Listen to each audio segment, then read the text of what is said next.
EVM पर सवाल उठाना, सुप्रीम कोर्ट पर सवाल उठाना, सरकार पर सवाल उठाना, डीएम पर सवाल उठाना, इनसे पूछा जाए 12 से 17 तक आपकी सरकार रहती है। अगर सरकार के नुमाइंदगी अगर आपके साथ काम करते तो आपकी सरकार नहीं बदलती। नहीं, ऐसा नहीं होता। वो पारदर्शिता से साथ काम करते। कोई भी आईएएस अधिकारी, आईपीएस अधिकारी, संस्थाएं वो स्वतंत्र होती है। आप एक बड़े पद पे रहते हैं, इस नाते वो आपके अंदर में काम करते हैं। और नहीं, सवाल ये है एसएन सिंह जी, 29 सीटों पर पिछड़ रही है बीजेपी यूपी में, 29 सीटें।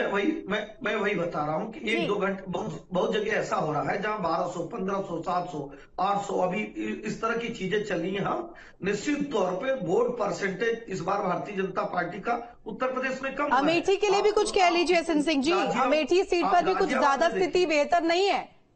नहीं, अच्छी बात। देखिए, हमने क्या बोला, हम कांग्रेस के लोग नहीं है, हम समाजवादी पार्टी के लोग नहीं है। जब हम लंबे समय तक विपक्ष में बैठे 2 सीटें पाते थे, तब भी कभी हमने अपने राष्ट्रवाद में, विकासवाद में, विचार में कोई बदलाव नहीं लिया है। संस्थाओं पर इस तरह से सवाल नहीं उठाया कि आप कुछ भी कर लीजिए, आप लूट की छूट वाला कार्य तो समाजवादी पार्टी और उनके सहयोगियों के द्वारा लगातार आपके चैनल के माध्यम से 2 दिन से दिखाया जा रहा था। हम भरोसा करते हैं, विश्वास करते हैं कि जनता जनार्दन, बिल्कुल जनता ही जनार्दन है और जनता का फैसला सराखों पर रहेगा। उत्तर प्रदेश में जो ये हैरान चौंकाने वाले आंकड़े आ रहे हैं, फिलहाल ये रुझान है, स्थिति क्या कुछ होती है तो अभी इसमें वक्त लगेगा। एक बार मैं फिर से धीरेन्द्र सर का रुख करना चाहूंगी। धीरेन्द्र सर, देखिए, तमाम जब एग्जिट पोल सामने आए तो एक तरह से विपक्ष का जो रुख रहा था, पहले कहा गया कि बैकआउट किया जाएगा एग्जिट पोल्स को, लेकिन इसके बाद फिर मीटिंग हुई, उसके बाद फिर तमाम जो एग्जिट पोल्स है उसमें तमाम प्रवक्ता विपक्ष के आए,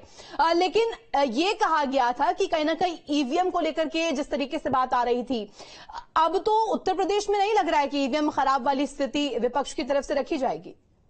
दरअसल ये एक जब लंबी हार होती है, हताशा हो जाती है, उस सब का एक कारण जरूर उस समय दिख रहा था। और विपक्षियों को भी मुझे लगता है कई बार जब आप लंबी एक अंधेरी रात होती है तो आपको यकीन होना बंद हो जाता है कि हाँ इसकी सुबह होगी। तो उस तरह की स्थिति में विपक्ष यहाँ आ चुका था, तो जनता पे से भी यकीन कम कर रहा था। और उसके बाद वो सबसे पहले जो भी है, जिस भी सिस्टम को उसको कोस रहे थे। अभी यही सिस्टम उनको जिता रहा है, इसी सिस्टम के सहारे। क्योंकि ये अभी मैं सुन रहा था जो कह रहे थे कि वो आकर बदलेंगे, मुझे भी लगता है कि अगर ये सरकार बदलती, अभी तो नहीं बदल रही है, हाँ तो एनडीए ही रहा है अभी तक के डाटा में हम देख रहे हैं। और एनडीए अगर सरकार बना रहा है और 300 वोट ठीक होती है, 300 सीटों तक लगभग पहुंचने की हर हालत में उसकी उम्मीद है कि 300 तक वो पहुंचेगा। तो 300 तक अगर आप पहुंचते हैं तो सरकार आप ही की है। लेकिन बेहतर अगर कभी विपक्ष होगा, मैं विपक्ष जो उस समय सत्ता पक्ष बनेगा, मैं ये जरूर देखना चाहूंगा कि वो कैसे बैलेट पर जाएगा।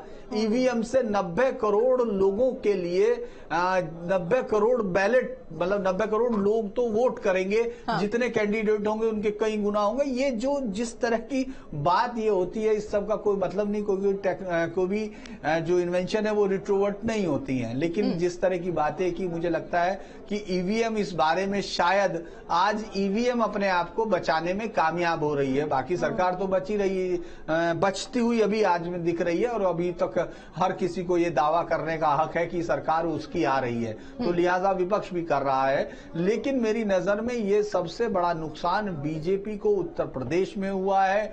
बीजेपी की उत्तर प्रदेश की जो नुकसान की दिखे, क्योंकि ये बात हम अक्सर बातचीत जब करते थे तो ये बात आपस में सब जो जर्नलिस्ट जब डिस्कस करते हैं तो उसमें जरूर करते हैं, कहीं ना कहीं आपको ये एरोगेंस सिस्टम में दिखने लगी, ये सिस्टम दिखने लगा एरोगेंट्स होता है, थोड़ा बहुत उसके अंदर जनता से दूरी दिखती है। और जो मैं कर रहा हूं वही सही होने का भाव जो है वो आपको बीजेपी लीडरशिप में दिखने लगता है कि जब आप नकार। सर, बात हो रही थी कि हिंदी बेल्ट में जिस तरीके से प्रदर्शन रहा है बीजेपी का, एनडीए का खासतौर पर अगर बात की जाए, हिंदी बेल्ट में सेफ माना जा रहा था और ये कहा जा रहा था कि अब सदन साइड में भी अब कहीं ना कहीं कम से कम दरवाजे में पैर अटकाने वाली बात एनडीए के खेमे से, बीजेपी की तरफ से देखी जा रही थी। लेकिन हिंदी बेल्ट में ही पिछड़ गए।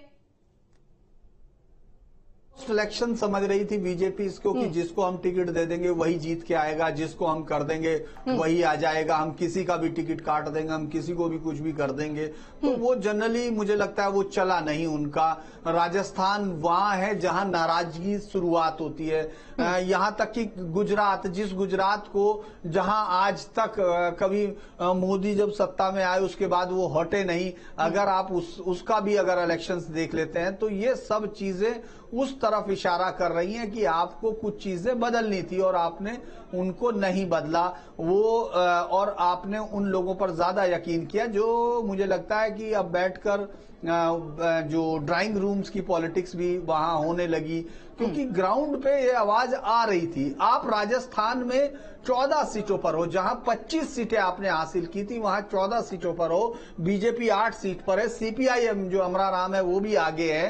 तो आपको कहीं ना कहीं तो ये मेजर कहीं ना कहीं गड़बड़ आई है, इसमें कोई भी अभी तो नहीं बता पाएंगे, क्योंकि उत्तर प्रदेश में हार रहे हैं आप, हरियाणा में हार रहे हैं आप, जो पूरा मतलब हारने का मतलब अपने पुराने परिणामों